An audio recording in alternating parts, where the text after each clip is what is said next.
عزیز میاں قوال کو ہم سب جانتے ہیں۔ وہ عظیم قوال تھے۔ سندھ سے ہند تک ان کا طوطی بولتا تھا۔ ایران، امریکہ، یورپ میں ان کے مداح تھے۔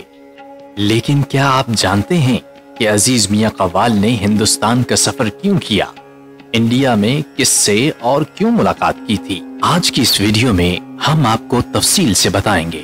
عزیز میاں قوال کی قوالیاں بسوں، حجام کی دکان اور چوک چوراہوں میں اس وقت گونجتی تھیں جب ان کے دور میں دوسرے قوال بھی اپنے فن کا مظاہرہ کرتے تھے، لیکن عزیز میاں ان میں سب سے زیادہ نمایاں تھے۔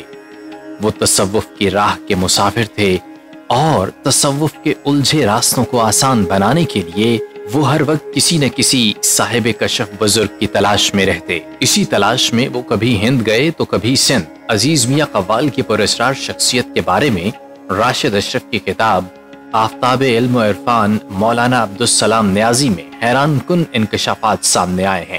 عزیز میاں فتوحات مکیہ کتاب پڑھنا اور سمجھنا چاہتے تھے۔ ایک طرف عزیز میاں فتوحات مکیہ کے عشق میں مبتلا تھے تو دوسری جانب کسی ایسے عالم دین کی تلاش تھی جو انہیں یہ کتاب پڑھا سکے۔ عزیز میاں کو مولانا عبدالسلام نیازی کے پاس جانے کا مشورہ دیا گیا۔ عزیز میاں لاہور سے پہلے امرتسر گئے، وہاں سے جنتا ٹرین میں بیٹھ کر دلی پہنچے۔ نماز مغرب کے بعد حضرت مولانا عبدالسلام نیازی کے گھر جا پہنچے۔ عزیز میاں کے ہاتھوں میں دری، چادر اور تکیے کے علاوہ ایک بریف کیس تھا۔ نیازی صاحب تو ویسے ہی مردم بیزار تھے، خاص طور پر نئے آنے والوں کے ساتھ ان کا رویہ بہت سخت ہوتا تھا۔ انہوں نے حسب عادت سخت انداز میں عزیز میاں کا استقبال کیا۔ مولانا عبدالسلام نیازی عشاء کے بعد کسی کو اپنے ہاں ٹھہرنے کی اجازت نہ دیتے۔ ایک طرف عزیز میاں کی رہائش مسئلہ اور دوسری جانب مولانا نیازی کا رویہ۔ اب عبدالسلام نیازی نے عزیز میاں سے آنے کا مقصد پوچھا۔ جواب دیا، فتوحات مکیہ پڑھنے آیا ہوں۔ کیا پاکستان میں فتوحات مکیہ پڑھانے والا کوئی نہ ہے؟ عزیز میاں نے کہا، میں صرف آپ سے پڑھنا چاہتا ہوں۔ یہ سنتے ہی مولانا نے خاموشی اختیار کر لی۔ دوسری طرف عزیز میاں دل ہی دل میں سوچ رہے تھے کہ اگر مولانا نے آمادگی کی بجائے انکار کر دیا تو پھر اگلا ٹھکانہ کون سا ہوگا۔ کچھ ہی دیر میں مولانا نے گفتگو کا آغاز کیا۔ میاں، تمہارا نام تو بہت پیارا ہے، ہم تم کو صوبہ شاگردی میں لے لیں گے اور جہاں تک ممکن ہوا اپنا علم تم کو منتقل کر دیں گے۔ یہ بات کہتے ہی مولانا نیازی نے اپنی شاگردی میں لینے کے لیے وہ شرط عائد کر دی جس نے کچھ لمحوں کے لیے عزیز میاں کے پیروں تلے سے زمین سرکا دی۔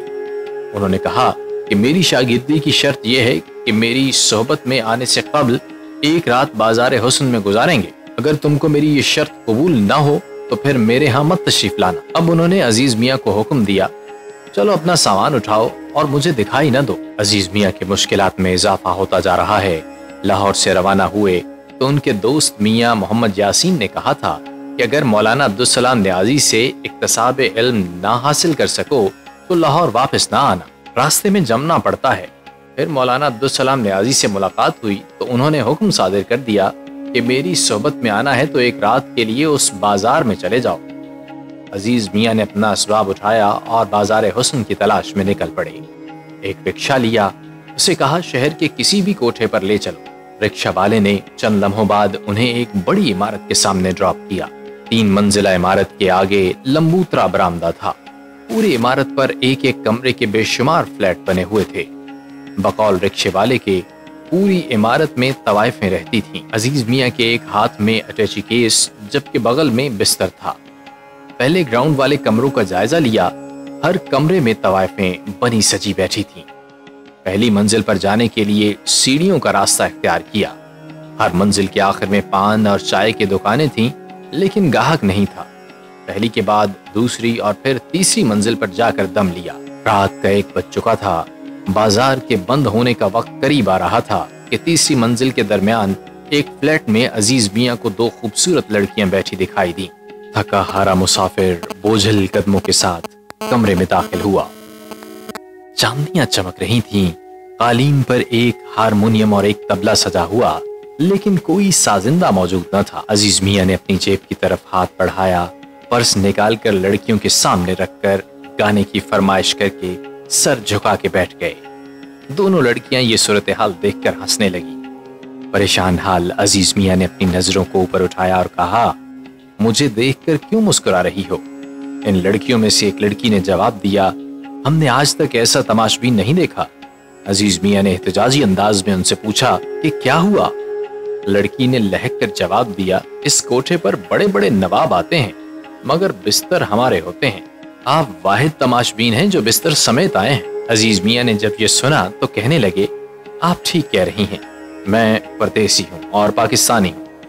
یہ بستر میرا رخت سفر ہے، نہ میں تماشبین ہوں اور نہ ہی میرا کوئی اور مقصد۔ میں دلی میں اپنے استاد سے تعلیم حاصل کرنے آیا ہوں۔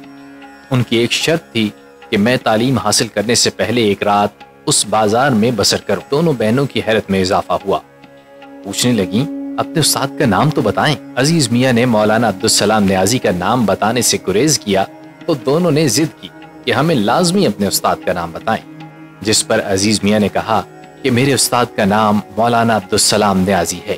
ادھر عزیز میاں کے منہ سے مولانا کا نام نکلا، ادھر دونوں بہنوں کی آنکھوں سے آنسو رواں ہونے لگے۔ روتے روتے دونوں بہنوں کی زبانوں سے ایک ہی جملہ نکلا، آج وعدہ پورا ہو گیا۔ عزیز میاں مسلسل دونوں کو دیکھ رہے تھے کہ یہ کیا ماجرا ہو گیا۔ اب عزیز میاں نے ان سے دریافت کیا کہ کیا معاملہ ہے۔ روتے روتے دونوں نے بتایا کہ آج سے چند سال پہلے ہم دونوں بہنوں کی یہ حالت تھی کہ گھر میں کھانے کو دانے اور پہننے کو کپڑے نہ تھے۔ ہم مولانا کی خدمت میں درخواست گزار ہوئیں، اپنا مسئلہ بیان کیا اور دعا کی درخواست کی۔ حضرت نے ہمارے حق میں دعا فرمائی اور نصیحت کی کہ تمہارے پاس 3 آدمی آیا کریں گے، تم صرف ان کو اپنا گانا سنانا۔ وہ تینوں آدمی اب ہفتے میں 2 دن گانا سننے آتے ہیں۔ وہ ہمیں اتنا کچھ دے جاتے ہیں کہ ہم دونوں بہنیں کوٹھے کی مالدار طوائفیں ہیں۔ ہر ہفتے کو ہم حضرت کو درخواست گزار ہوتی ہیں کہ حضور کبھی ہمارے غریب خانے کو بھی اپنی آمد سے روشن کر دو۔ ہماری فرمائش کے جواب میں ہمیشہ ایک ہی بات کہتے ہیں کہ جب کوئی میرا شاگرد تمہارے گھر آئے گا تو تم جان لینا کہ میں آ گیا۔ 8-10 برسوں کا انتظار آج تمام ہوا۔ یہ کہتے ہی چھوٹی بہن نے عزیز میاں کا سامان اٹھا کر کمرے میں رکھا۔ کھانے کا اہتمام کیا گیا۔ آرام کرنے کے لیے جو کمرہ عزیز میاں کو ملا وہ انتہائی صاف ستھرا تھا۔ صبح ناشتے کی میز بے شمار لوازمات سے سجی ہوئی تھی۔ ناشتے کے بعد عزیز میاں مولانا نیازی کے ہاں حاضر ہونے کے لیے تیار ہوئے تو دونوں بہنوں نے اس وعدے پر اجازت دی کہ وہ مولانا سے ملنے کے بعد شام کو دوبارہ اسی گھر میں واپس آئیں۔ عزیز میاں جیسے مولانا کی خدمت میں حاضر ہوئے تو نیازی صاحب نے کہا، جی میاں آپ کے لیے رہائش کا انتظام تو ٹھیک ہو گیا، کوئی مسئلہ تو نہیں بنا؟ عزیز میاں نے دست بستہ عرض کیا، جناب کی کرم فرمائی ہے۔ اس کے بعد عزیز میاں حضرت نیازی کے شاگرد ہو گئے اور دن گزرنے کے بعد حسب وعدہ کوٹھے پر آ گئے۔ عزیز میاں تقریباً 125 سال مولانا عبدالسلام نیازی سے فتوحات مکیہ پڑھتے رہے۔ اس دوران دونوں بہنیں ہر صبح عزیز میاں سے واپس آنے کا وعدہ لیتیں۔